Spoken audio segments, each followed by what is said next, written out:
তো এই স্বাধীনতা অর্জন কিন্তু একদিনে হয়নি, দীর্ঘ 200 বছর ইংরেজদের পরাধীন থাকার পর আমরা আজ এই জায়গায় পৌঁছেছি। তো ভারতবর্ষের সঙ্গে সঙ্গে অন্যান্য যে দেশগুলি স্বাধীনতা লাভ করেছিল তাদের মধ্যে ভারতবাসী হিসাবে আমরা গর্ব, কারণ আমাদের একটি প্রতিবেশী দেশ বাংলাদেশ, সেখানেও দেখেছি এই কয়েকদিন আগেই সেখানে প্রধানমন্ত্রীকে পর্যন্ত পদত্যাগ করতে হয়। অর্থাৎ একটা অস্থির পরিবেশ প্রত্যেকটি জায়গায় সেগুলো কিন্তু সৃষ্টি হয়েছে।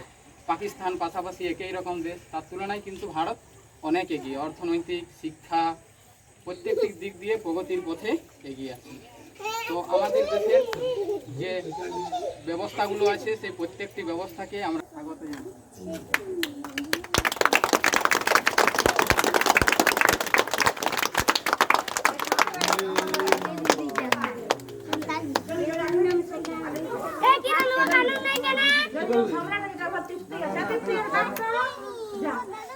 One day.